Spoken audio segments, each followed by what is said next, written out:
Hi guys, good morning guys. So, update tayo ngayon dito guys sa Baseco Beach. Ito lang para marami ata naliligo ngayon linggo. Ito papakita ko lang sa inyo. Ngayon. Guys, nakita natin ha? Doon.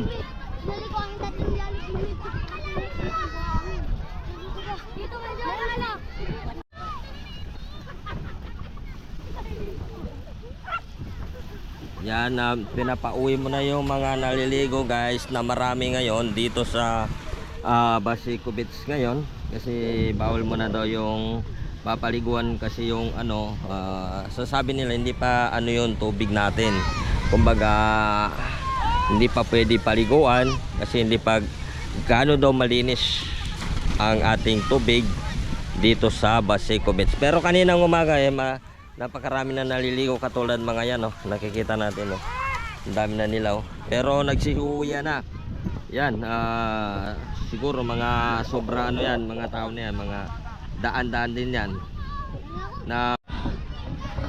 so ngayon guys napakarami rin na naliligo ngayon, araw po ng ngayon guys sa linggo yung iba nag-uwi na, yung iba paparating pa. Ito siya guys, napakainit pa ng mga araw ngayon kasi itong talukbong maliit lang. Tingnan natin yung mga naligo dyan guys, napakarami na hanggang doon dami dito sa Baseco Beach. Mga nandito kasama na yung mga bata dyan, so andyan na sila Yan yung update natin ngayon dito sa Baseco Beach, ay napakaraming naliligo pag araw po ng linggo. Okay mga kababayan natin dito sa Baseco, Barangay 649, Port Era, Manila. Magandang hapon sa inyo lahat at pinagbibigyan naman ngayon siguro ngayon hapon ito po yung naliligo dito sa Baseco Beach. Kasi pigpit po ng pinagbabawal dito sa Baseco Beach dahil po ay wala pang kalinisan to ating tubig dito sa Baseco Beach. Pero yung iba dito ay nagsasaga pa rin maliligo dito sa Baseco Beach dahil po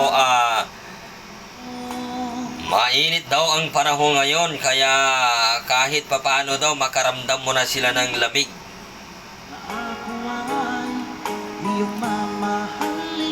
Ayan po ay yung mga may pamilya dyan dinadala po nila ang kanilang mga anak at nakikita naman natin na nagtuwang-tuwa sila ang lumalangoy dito sa ating Baseco Beach ngayon na hapon.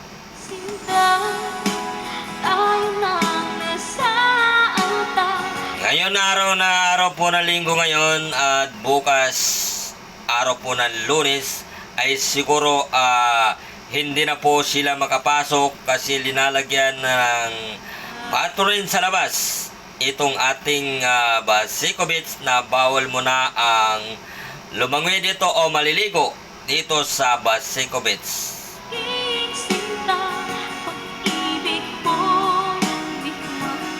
Wala pa tayong update kung kailan muli mabubuksan itong Baseco Beach. Pero ating pong napapansin dito at napakaraming naliligo dyan sa Baseco Beach na yan, katulad yan ay yung iba ay tuwang-tuwa pa rin lumalangoy.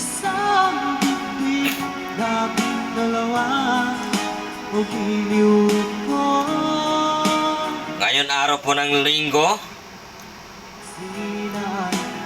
bukas ay wala na maliligo pa dito sa Baseco Beach, kaya pagsamantalayan na nila siguro pagliligo ngayon na hapon ngayon dito sa Baseco Beach, pero bukas may nakapaskil na doon sa labas pati dito sa bungad dito na Baseco Beach na bawal na maligo. Ikaw pala bigay niya sa pero ngayon hapon ay nakikita natin kung anong naging tuwa o na dami na naliligo dito sa Baseco Beach katulad yan mga kababayan.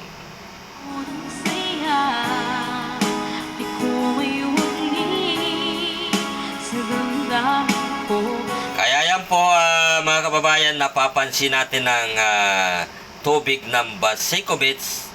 Kaya po binababawal paliguan muna ang Basecovits dahil wala pa daw tayo kasiguraduhan sa tubig o malinis ba na ba ang tubig ng Basecovits. Malamang sa malamang wala pa yung kasiguraduhan kung malinis ang tubig ay galing sa Ilog Pasig.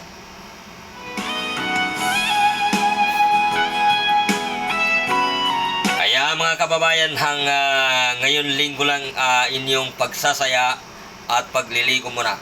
Bukas Lunes ay hindi na kayo muna makapaligo kasi bawal na at nagbabantay ang ating mga kapulisan sa mga magpapasaway pumunta dito sa Basecovits.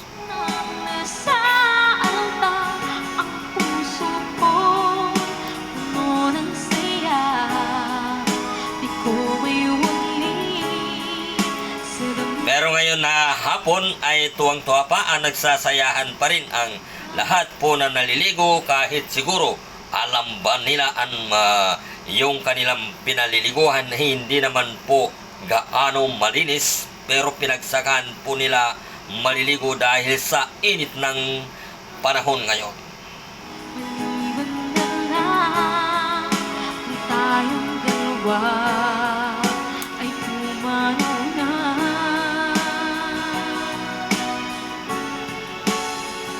Kaya yan po ang ating napapansin ngayon, no? Yung iba nagsisiratingan, yung iba po ay pauuwi na dahil kanina pa naliligo, yung iba ay paparating pala kasi oras natin ay alas 4 ng hapon dito sa Basecovits.